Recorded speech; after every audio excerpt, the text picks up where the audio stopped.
Who had a better offensive season, 2016 Curry or 2023 Jokic?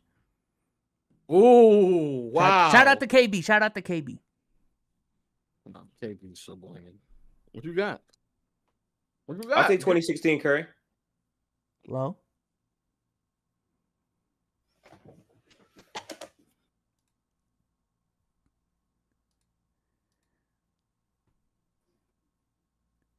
Fine, for the fuck of it, Jokic. Okay, let's go. Type shit. Jokic. I like this out of Gifted, man. Who wants to start off, man? I'll go second. Type shit. Let's go, let's go, Gifted. Upset alert. Out the gate, I think when you look at what Jokic just did this season, like just completely and grossly underrated from every aspect that you can imagine. I think it is not talked about enough. Even if we want to just talk about from an individual standpoint, like statistically speaking, somebody go out there and give you 23 to 25 points on a night-to-night basis while having the highest true shooting in NBA history, higher than Curry's, and also even relatively speaking, I think he was like plus 12 or plus 13, which is actually on par to the level of efficiency that we saw from Curry back in 2016. So speaking relative terms, the efficiency there is on par. The difference is that we're talking about somebody who, in my opinion, not playmaking wise, I'll give it to Curry as well. But in my opinion, as a passer, Jokic is just like very clearly better than Curry as a passer. I don't even think that's even close. From skip passes, forecourt passes, no look bounce pass, being able to bait defenses with both his passing and scoring skills. That's something that Curry just lacks immensely, and it's really, really hard to kind of overstate that. It's really, really hard not to overstate the gap that there is in passing. Also, when it comes from a scoring perspective, I do believe Curry in that season was transcending and revolutionary. I think Jokic will be as well in many regards, because I do believe we're in that league where there's not enough big men being able to dominate the era that he just played in, receiving the level of double teams, the level of attention. Teams across the league were trying to scheme against Jokic. Again, I think similar things for Curry. But the separator for me, and I might have to get nasty right now. Oh, shit. Playoffs. There's no way you can have the greatest offensive season, you blow a 3-1 lead, and you look that bad in the NBA Finals. There's no way you had the greatest offensive season all time and you barely played in the postseason in the first or second round. There's no way you're the best offensive player in NBA history, especially when somebody like Jokic performed every single series and went up against solid to great defensive presence, not only from an individual standpoint on a one-on-one, but also from the help that he received. Shout out Gifted, bro. Well, also not having anywhere near close to this type of revolutionary offensive help that Curry had at that point. Curry not only had Klay Thompson, who I don't think Klay is better than, I don't want to make it seem he's better than Jamal Murray, but Klay Thompson and Draymond, those two alone, from an offensive standpoint with the passing and playmaking from Draymond and the shot making from Klay, were able to get them past basically the first two rounds without Curry. I think many people tend to understate the impact that those two had offensively for that unit and give a lot of credit for Curry, albeit understandable. But it was very clear and proven that they were able to carry the load offensively in the first two rounds and even sometimes throughout the conference finals as well, while Curry was still having suspect games and quarters and stretches. Whereas Jokic, not only are we talking about somebody who produced at an extraordinarily high level during the regular season, scoring, efficiency, passing, playmaking, offensive rebound, screen setting, everything that you can imagine from an offensive weapon, but also carried like practically all of that production over to the postseason while increasing the volume and scoring, still sustaining more or less the passing and the rebounding, while also seeing not a noticeable, it was a drop, but nowhere near as much as a drop in the efficiency that we thought that we were going to see, to the point where, if I'm not mistaken, he still finished with like a +8 true shooting in the postseason, which is unheard of. That's like, that doesn't exist, especially for someone who averaged 30 points. Jokic essentially averaged a 30-point triple-double in the postseason on +8 efficiency. That's ridiculous. And he played all the games and teams were scheming against him left and right. Curry had the privilege to be on a roster where they were able to carry the offensive load for the first two rounds. And again, the NBA Finals, as they said, he struggled the biggest against stage. The biggest stage. He struggled against Dellavedova. I don't know what to tell you. Type shit. Gifted, how will you respond? How will you on respond? Yeah.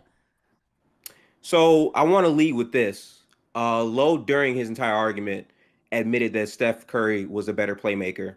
He said Jokic was a better passer, but he said Curry was a better playmaker. I would think a big part of Jokic's value is his playmaking. So you're already telling me Jokic isn't a better playmaker than 2015-16 Steph. And let's actually introduce this. Sidebar, I'm a Warriors fan. I'm gifted hoops. Follow me, all that stuff. I love Golden State. So let's talk about Steph Curry this year, right? 30.1 points per game on 50, 40, 90 splits in 2015, 2016. Now, this is arguably the best offensive season that's ever existed in league history. And I want to be clear, they won 73 games. What I hear people do too much of often is when they talk about that season, they say they won 73 games as a sidebar. Like, no, they won 73 games in convincing fashion. It was a point during the regular season where they were blowing teams out by 20-something points. Steph could put up 40 points and sit the entire fourth quarter. So if you really want to talk, if we really want to get nasty, if Steve Kerr actually played Steph more minutes, it might have been 33. It might have been 34. But in an effort to win basketball games, Steph Curry simply played until his team could win, and he sat out multiple fourth quarters. Now, let's actually talk about Steph Curry, the basketball player, and what makes him so great. The fact that he can shoot from that range, he's shifty, he also has the great ball handle, and he's able to get by defenders is what elevates him to a whole other level. But back then, for a guard to be shooting 50% raw from the field, when over half of his shots are from three, is absolutely insane. You're talking about 40 plus percent from three on nearly 12 threes a game. And night to night, teams were trying to beat this team severely, knowing that their goal was to go 73-9, and they couldn't. And unarguably, if you think about the 2016 season, what everyone in this room, in this Discord chat, whatever, remembers vividly is the game that Steph Curry played versus the Oklahoma City Thunder during the regular season. That is an all-time moment. That is an all-time clip. That is an all-time special moment. But what you might not know is during this season, Steph Curry played 79 games. Wait, so you're telling me Steph Curry played 79 games, did not at a single point take the regular season for granted and lose to teams like the Raptors, the lottery Spurs, like these bad teams at the end of the season to prepare for the playoffs? He went hard every single game of the regular season. And what a lot of teammates will tell you is team's entire goal that year, bigger than winning anything, was to beat that team. Beat them. Don't let them go 73-9. Don't let them break the curse. Beat these teams. So every game for them was almost a playoff game from the perspective that the stakes of breaking an all-time record that's only set by the Bulls, no one else has reached that level of legacy, was there. So I would argue that the stakes of the regular season for 2016 was way, way higher and way more impressive than what the Denver Nuggets were able to accomplish this season. And again, you want to talk about teams. Are you going to tell me that Klay Thompson was better than Jamal Murray? Oh, wait, you didn't say that. And the way that Jamal Murray was able to shoot from all three levels, productive, consistently there for his team, and the fact that they had a complete roster around Jokic to make up for his deficiencies, it made him look great. And Jokic is a great player. I agree with all of this. But the thing that gets criminally underrated about Steph Curry is he is so good.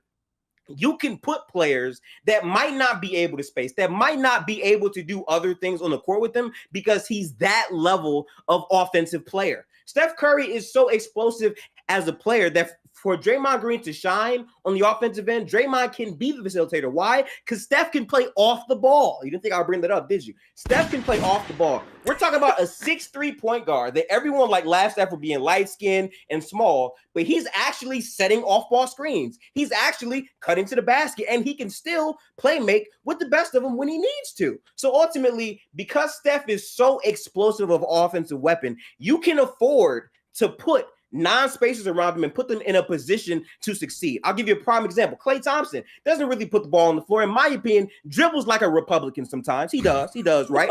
But because his effort is to be off of the ball to Steph Curry and Draymond Green, he's able to bring the best out of those players. almost every single time when he's on the court. The metrics show it, the on-off shows it. The impact that Steph had on that team was absolutely sensational. So again, you can say, oh, the playoffs were, I understand that the playoffs are very, very, very, very, very important, but you're not going to sit here and tell me that we're just going to act like the regular seasons are comparable when one team had every team in the league trying to beat them as the main goal of their season. The Milwaukee Bucks celebrated that shit like it was the championship when it was not, and they were not that good that year, right? So let's put some respect on the regular season in these conversations. And again, you're telling me he averaged 30 points per game on 50, 40, 90 in 79 games played? Come on, that's absolutely impressive. And if his second best player is really Draymond Green, if you're saying that Draymond Green is really the second best player, what are we talking about? That's my argument. If we can pause for the rebuttals, you can go ahead. Yeah, I think a lot of what you said is true, and I don't want to escape the fact that both of these are like all-time great offensive seasons, and I think that's why this conversation is interesting. However, the reason why I'm focusing on the regular season, the postseason, has a lot to just do with the fact that in the regular season, I think it's much closer than you're making it out to be. So again, not 50, 40, 90, I can't say that, but we're talking about someone who got 63, 80, 63, 38, 84, something like that. Jokic is the first player since Wilt Chamberlain to score 24 plus points on 63 shooting from the field. First player since Wilt. So it's basically just Wilt and Jokic doing that. We're then talking about how it then converted in the postseason, where again the efficiency, the volume went up from 23, 24 points to 30 points per game, while retaining majority of the efficiency as well, while going up against defenses in every single round that was selling out to stop Jokic. And then when they didn't do so, like in the Phoenix Suns, a few games in the Phoenix Suns series, Jokic is like just having his way whenever he wanted to. So it was almost as if like it was indicative to doubling him every single time. I should have said just at that regular point in NBA season history, only, bro. Damn. Curry really took advantage of the fact that there really weren't that many pieces on the floor, or even just players in general, that could actually defend at that level. When it comes to Jokic, bro, they put out other players on the floor. They throw double teams at him. They do as much as they possibly can. Other thing you brought about is off ball. Sensational. I'm not taking anything away from it. Jokic is also very well off ball as well, especially for a center. But more importantly, the fact that Jokic can average 9 assists and barely handle the ball. Out of all the players in NBA history who average 8, 9, 10 assists, they normally dominate the ball to like league high levels. Jokic doesn't do that. Matter of fact, Jokic doesn't even dominate the ball on his team. Jamal Murray handles the ball more than Jokic, and yet he still can get it. The reason why is because the passes are precise, the drill handoffs are impactful because of the screen setting, and more importantly, because of what he is able to provide from a playmaking standpoint. The type of attention that he receives is like extraordinarily high. I think it's actually the most that I've seen since Curry in 2016. The other problem with Curry at that time is the shot creating on ball wasn't where it needed to be. He continued to grow into that. As time continued to progress. I think that's the biggest reason why they struggled in the NBA Finals, which I believe that you have not brought up yet. And actually, I would have actually asked that to you. What happened in the playoffs, man? Why are you not talking about that? Why is it that what happened, man? What happened? So first, I wanted to make my point. Oh wait, I'm sorry. Just real quick. When you said they didn't play in the fourth quarters, that's 100% correct. Curry still averaged more minutes than Jokic this season. So go ahead, Yeah. So first off, just to that last counterpoint, I wasn't making a minutes argument. I'm talking about the fact that they were so dominant and Curry was so explosive that he could get these absolutely high scoring highs and playmaking highs for basically 3 quarters and still sit in the fourth. You can talk about the raw minutes played, but the fact that he was able to play 79 games at that size, doing what he did for an entire regular season, I like to focus on that first because people often forget about the regular season that they had and how intense it was from game to game to game. And I was comparing the severity of that to the regular season that Jokic and the Nuggets clearly for the end of the season took for granted, didn't care about to prepare for the playoffs. Golden State actually valued every single game as they were trying to break the record. I think that needed to be acknowledged. Now let's get to the playoffs. What I find interesting about this is people are going to often go to the finals first. They're going to do that first. They're going to say they didn't get it done. They did not beat the Cleveland Cavaliers in 7 games. I want to actually talk about this playoff run. So Steph Curry got injured, right? And the Warriors were able to sustain and still win those rounds without him. But let's talk about the conference finals. Let's talk about how, despite how good Steph Curry was, the Kevin Durant question was there. Is Steph Curry better than Kevin Durant? A conversation that people still have right now to this day.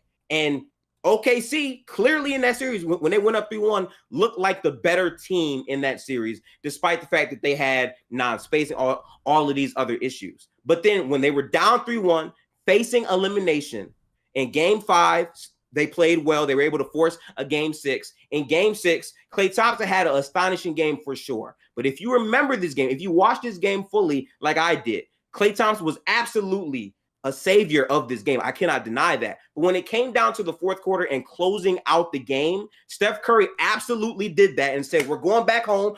We're going to the Oracle. We're going to be able to make it out of this series. When many people had Golden State dead in the water. And as much as people love to talk about Game 6 Klay, what was Game 7 Klay? Can anyone tell me what Klay Thompson shot in Game 7? You can't, but you know that the Warriors won. Because in Game 7, Steph made his mark and said, this is my team. We're going to win this series, and we're going to make it out to the NBA Finals. So they were able to do that. Now, let's talk about some things, right?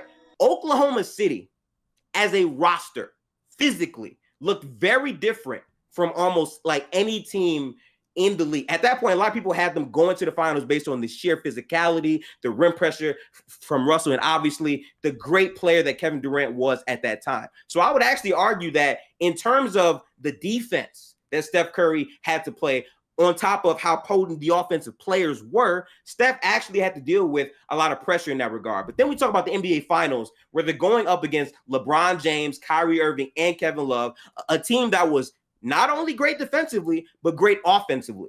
And if we're talking about Nikola Jokic's run, as dominant as Jokic was, again, I hate when people try to take away the shine from him because I'm not doing that. But objectively, the truth is, we all know the question marks of Jokic as a defender. And the questions come down from a guard that has the ball in his hands, exploiting him on the perimeter. And I believe in almost all of their matchups, you cannot point to a team that had the person for that. Maybe Anthony Edwards, again, young, and again, not this high volume 3-point shooter that's going to kill you every time, like a Damian Lillard when they were playing them in the playoffs with his shitty defense. So ultimately, I would say that Steph Curry, based on a competition perspective, having to play LeBron James and Kevin Love and multiple physical teams in both the Thunder and the Cavs that had the personnel to go up against him, especially after going injured, contributed to his underperforming. Although still in the series, compared to his, personnel and other players in the league that compared him, it still was not a terrible series. Now they lost. I can't lie about that. They did lose the actual series. But if you're talking about player for player based on the defenses and also the defenses being really good on offense on the other side, I don't believe that the teams Jokic played this season stack up and compare. Well, I think they definitely stack up, especially because, again, we're only talking about basically last two rebuttal, by the series way. for Last Curry. rebuttal. Go ahead. All right, this is my final point. I think they definitely stack up, especially because we're only talking about a 2-series sample size for Curry. In particular, to the OKC series, let's go back to that. The final 3 games, huge reason why they won, yes, was the scoring explosion from Klay Thompson and definitely Curry, but also defensively, they were able to hold the Oklahoma City Thunder to a bottom 5 or bottom 3 offense in those last 3 games. Defensively is what really put them over the mark. In a lot of these series, even without Curry, because again, they didn't even need to really have those pieces. So if Curry was absent, they could still win games because of defense. I think that's something you completely overlooked. I'm sorry. Are you saying that without Stephen Curry, that Warriors team would be able to compete and stay in the series versus OKC? Are you saying? No. They needed them, but what I'm saying is for the Thunder that year were the second best offense in the NBA, and really since the Warriors were like transcendent offensively, they were on par to be what most people would consider to be a number 1 ranked offense. They went from basically the standard of what a number 1 ranked offense was, and I think they were like +3, +4 in the NBA that season relative to bottom. They had offensive rating like 101, 103 in some of those games. They wanted to be off of defense. That's why they were winning a lot of those games. No.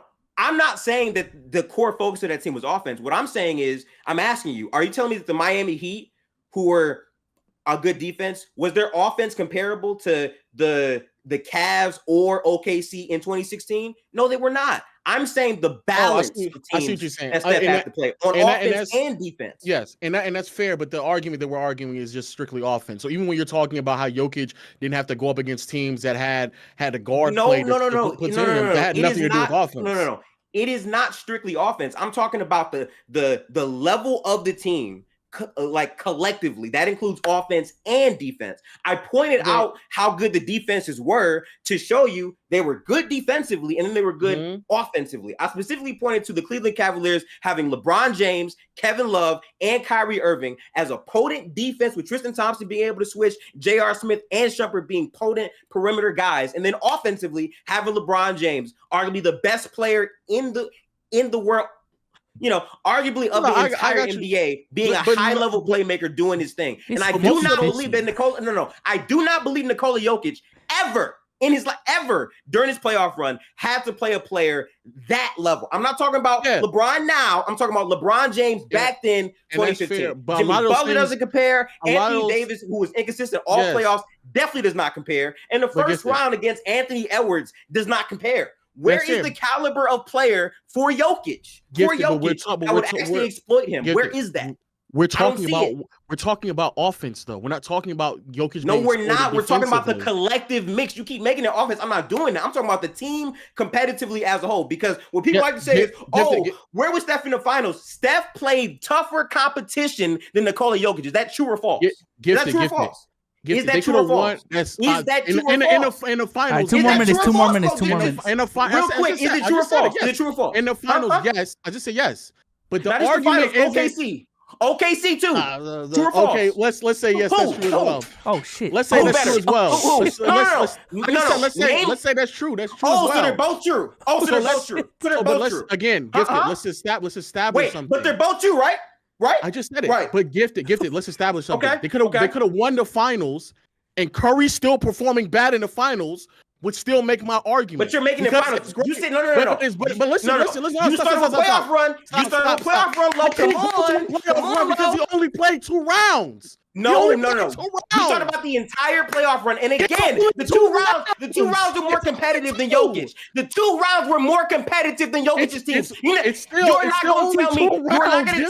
You're not going to tell me a Lakers team that was not that great offensively could stack up to OKC that year or to the Cleveland Cavaliers in the finals. Let Low talk. The Lakers' offense has nothing to do with stopping no offense. Their defense is what we will be arguing. Collectively, as a low. Listen, I know you understand this point, right? Collectively, when you are a balanced team on both ends, the gap in terms of trying to beat that team is significantly harder than playing a team that is top 5 in one of the categories, but shit to mid on the other. They know what the poll is. It's harder, especially based on the team that they're playing. I am asking you a yes or no question. Are you telling me that any team Jokic played in the playoffs last year is better than 2016 OKC or 2016 Cavs collectively? No. So what is your argument? My argument is that we're having. I'm going to tell you right now. We're having an offensive argument, so we wouldn't look at the collective unit. I never made it offensive. I made this competition as a whole. I'm not letting you pivot that. Fine. How about this? Answer this question for me. I'm pretty sure Bezos said 2016 Steph or 23 Jokic, right? And then you brought up the playoffs. We talk about the playoffs. Offensively. I did say offensively. You said let's talk about the playoffs. You said offensively. To clear it up. Yes, it was offensive. Okay. And you said Jokic was not a better playmaker than Curry. It's just you said that, right? It's just 2 questions. No. Yes or no? Did you not say? Yes, I said it. Lie if you want. Did you not say? Did you not say Jokic was not a better playmaker than Curry? Did you not say that? Did you not say that? Curry's a better playmaker. Now listen. Okay, cool. Who's the better shooter? Who is the better shooter? Curry. Who's the better shooter? So Curry's the better shooter. Okay. Curry is the better playmaker. Okay. Is Curry better off ball? Yes or no? Yes. Okay. So what offensively are you going to point to if you're conceding those 3 major points offensively? One is a superior, better post player, which also makes him a superior, better shot creator as well. Something that Curry actually struggled in, which then brings me to my point. The reason why Curry in this conversation doesn't stand up is because offensively, there was something that he actually struggled in immensely to the point where it actually was a detriment to his team, which was shot creating on ball. Something that not only did Curry acknowledge because he got better, but even his teammates have acknowledged that post this. And it also nearly played a detriment later on in his career which is a huge reason why Kevin Durant was such a heaven sent, because they needed somebody on-ball shot creating. Jokic doesn't, even though Curry's better than Jokic in other aspects, Jokic does not have like an exploitable flaw offensively the same way Curry did, which is the reason why in the finals he struggled. But here's the other question. Even if they won, Gifted, even if they won the finals, would he have won finals MVP? Okay. So before, can you just answer the question? No. Wait. I had to answer yes or no. We need to close this out, though. I ain't gonna lie. We need to close. Okay. No. Yes. I believe that if they won, Draymond would have won. I will say that. But now, if I can have my space to answer the question, because you're over here doing all of this, when it comes down to being a better offensive player, you admitted to me that Jokic is not the better playmaker.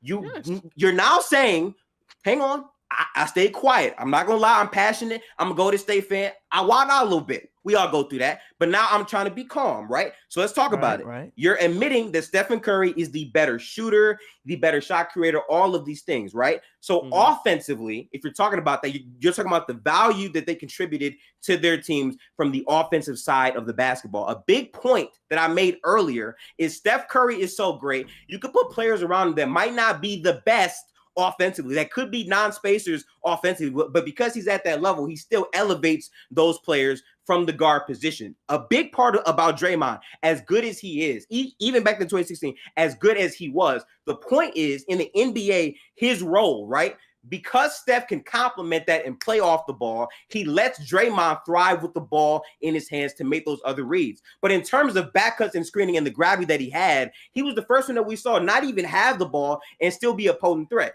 And I'm not trying to insinuate that Jokic is not a good off-ball guy. He absolutely is. We're just talking about the originator, the face of the off-ball movement. And the fact that when Steph Curry is on the floor at all times, you have to be ready to guard him. And that is why offensively, if you're talking about the competition that they played in the playoffs, right?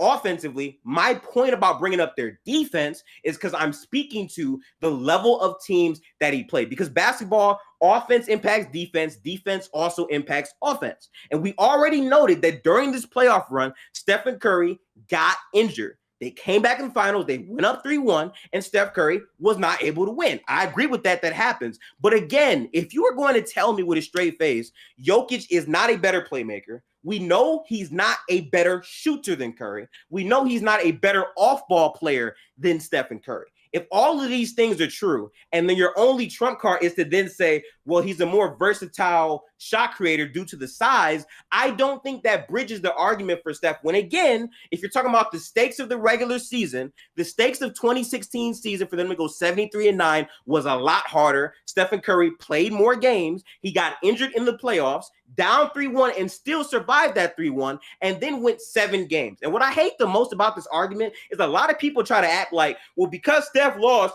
they had to go get KD. No, if you actually like listen to the reports, they were already actively recruiting Kevin Durant. Draymond actually talked about taking less so he could fit Kevin Durant on the team the following season. And a lot of people have this notion that, well, without KD, they can't beat them. I'm sorry. They went up 3-1 against them when Steph Curry, again, was not fully healthy, and it went 7 games. Are you really with a straight face going to tell me that if they met the next year, I'm sorry. No, they could have won. I'm not denying that. They could have won. But earlier, the insinuation from my perspective is that if they met the next year, they're getting smoked. And I really hate that because it went 7 games. There's a lot of context. Bogut got hurt. Draymond's suspension, which impacted that team severely from a defensive perspective, was iffy. And Andre Iguodala, one of their best wing defenders to actually put on LeBron, went through back spasms before game 7.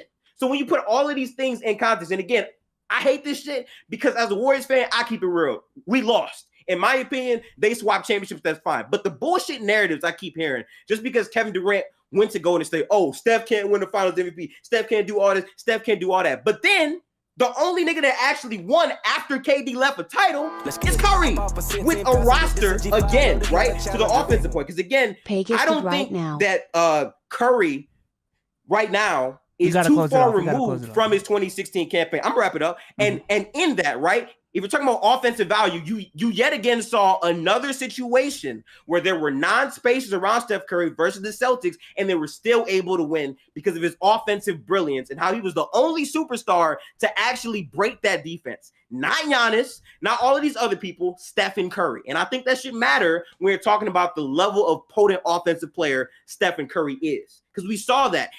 And playing a team that is balanced on both ends of the basketball court can actually zap and stretch your offense out more. If you're telling me that Jokic can just sit in the paint because the other team's offense is so shit and so poor and they can't get buckets, you're giving Jokic bailout opportunities to where he's not really being stressed out on defense enough. Who was Curry defending against OKC? They're talking about who Curry was defending. As a team, they always play within the team structure and the team unit. I'm asking you. No. I'll ask you the question. It's the last question. It's the last question. You never answered my question. We got to go. You never answered my question. He was just sitting off to the side. Do you disagree? Do you disagree, Mr. Lowe? Do you disagree with the claim that I made that being able to sit down on defense because the other team is not getting fucking buckets because Max Strus is going 0 for 7 from 3 and you don't have to guard the nigga and they're getting the rebound, they're going out on the other way. Do you not agree that Jokic is not being taxed in that situation? Yes. Do you not agree with that? No, I agree. It's yes. If you don't have the responsibility to defend anybody to a high level, yes, it allows you to reserve your energy. If you agree with that, does that not? No. If that's you agree applicable with that, to Curry as well. I gotta stop it. I gotta stop it, bro. I gotta stop it. Roberson. I'm not gonna lie. I gotta stop it. Time out. No, you cannot. Russell's fucking hunting him. What are you talking about? Russell Westbrook was literally driving to the basket, trying to put pressure on Stephen Curry. Even in Game 6, the amount of foul calls. I need to pull it off, man. Server mute. Both server muted. Jesus Christ, 2 titans of the NBA community going at it. We really got to the meat and potatoes, ladies and gentlemen. I thought you had a fan in your room, Gifted. Shut up. Bro, listen. You had to turn it off. I turned my fan off because you said it was making noise, bro. So it's hot as shit in my room, dog. Oh, shit. All right, man. Listen. The polls are in. I swear to God. I'm not lying. It was 50-50. I know I lost this shit. It was 50-50, bro. It was 50-50. 50-50. But when I press end poll, the highlight, which who won it, was one legend of winning.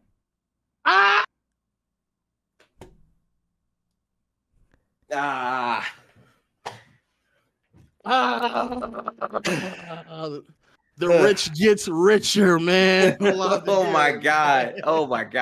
I will say though. Wait a minute. The highlight. You got to go by the highlight B souls. You got to go. Bro, by it was 50-50. It was literally by decimal, bro. Like that. That's what that meant. You know what? I will say this, man. I ain't gonna lie. Because of the effort that you put into this battle, man, I'm gonna up the complimentary price to $70, man. Get you 2K. All right. Okay. Get you 2K. Are you gonna up mine as well? Come on, it's bro. coming from yours. It's 20 is coming from yours. No, bro. I fought for my foot. Wait. I want to be clear with everyone here, right? Content. I really didn't want to do this because listen, I fucking love Jokic. In my opinion, like Steph Curry re-evolutionized the point guard spot, and Jokic is doing the same thing for his position, and I respect Jokic to the death of me. But like, as a Warriors fan, I just said fuck it. Like, let's do it. I'm not scared. I don't duck no debates. Let's roll with it. So, I got a little, into it at the end, low. You know what I'm saying? But I fuck with him, man. First of all, shout out to Jason for the 100. Big 100. He had a better season. Come on. He had a better season. Yeah, holy shit. Hey, that was crazy, man. That was crazy. First of all, shout out to historic offense and playoff offense either. And getting that bad. Bro, I knew that I could not just sit there and like be calm and make this little mousy mouse points. I had to like challenge you to the court because I knew if I just sat there, like I'm not letting this nigga hype up Jokic playing Max Strus on defense and just letting their ass shoot. I just couldn't let that go. Nah, I just couldn't do that personally. Gifted is cool, man. Clout won another day, bro. It's cool, man. He's just more clouded than you, man. It's cool, bro. It's cool, man. Hey, man. Listen, shout out to Low 150. Take it out of my next paycheck, bro. Like, come on. No hey, listen, I just want to say though, real quick from the bottom of my heart though, because again, like I'm a new content creator in the space. Yeah, I've been shout on out Twitter to Gifted, for like man. 2 years, and like I'm not like big or anything. Like I just started. My goal is to just reach partner, like really grow the content, like streaming videos, all that type of shit. If you can, my YouTube is Gifted Hoops on YouTube. If you look it up, all my videos and shit will pop up. I'm trying to keep this shit as consistent as possible. And I just want y'all to know, I'm not soft. Like I can talk about true shooting and then be ignorant as well. I can do both. It's not hard to do both. You just gotta find niggas that understand how to sift through the bullshit. You know what I'm saying? Like Low don't be getting pressed hard enough because he's a big content creator. No, just if you believe in some shit, talk that shit. Oh my god, manifest it, go after it, dog. Get the hoops on YouTube, man. Come on, bro. Let's hit that band, man. Here's his channel, man. Gifted Hoops. I'm a subscriber right now, man. Gifted Hoops is on the screen right now. Shout out to Gifted, man. To the champion of the inaugural Who's the Casual? Legend of winning, man. Go say your piece. Not I said the fly type shit. Well, man, I mean, it is what it is. I don't know what to tell y'all, bro. I mean, I do this like routinely. And then it's my body. It's my body, man. I don't know what to tell y'all, bro. So shout out to y'all, man. I was this close and not even participating because I didn't want to take the money. I knew I was gonna. I would have cleared the rest of these niggas then if he. Oh, okay, all right. Literally before I got in here, I was talking to B-Souls like 2 to 5 minutes before I got. He's like, should I really come? And he's like, yeah, pull up. So it is what it is, man. So I mean, yeah, I'll make sure I use the 150 accordingly. I'm about to go to the strip club, go crazy, tight shit, man, tight shit. I'll catch y'all later, man. All right, peace out, y'all. Gifted and Low, appreciate y'all, man, for coming through. Man, turn the fan back on. Yeah, it's a long ass stream, bro. Real, bro. It's hot as hell. Bro, listen, and you and Swiper, bro, like you bored the fuck out of me. So I was already hot because I put the pillow and the cover over me because y'all was putting niggas to sleep. I ain't gonna lie. I had to spice the shit up a little bit because y'all was like, yeah, Magic Johnson true shooting was this, and this year was 72. Oh no, my bad, it was 81. And because of that, Oscar Robertson is the best. Man, fuck that shit. Like, come on. Say it with your chest, Lo. Type shit, bro. My bad. You probably shouldn't say it with your chest. Oh damn! What? Oh damn! Nah, I'm just... Oh shit! All right, man. I'm gonna catch y'all later. Appreciate y'all for coming through, though. You guys are always welcome. You know what I'm saying? This is not gonna be the last time I do this. So you lucky I ain't telling them they stat line in the finals, man. Hey, shout out producer Cruz for putting in that good work behind the scenes. Heat, I'm not moving. I was hey, listen, I'm talking about the Curry stat line. In the I'm move y'all to general, man. Shout out to the editors and big shout out to B-Soul, by the way, because again, like really good guy. Let me have this opportunity to be on here. I appreciate it. And also, this man was mad organized, y'all. Like, he sent me like 6 or 7 screenshots of like the rules, the bracket. And they said it was too much, bro.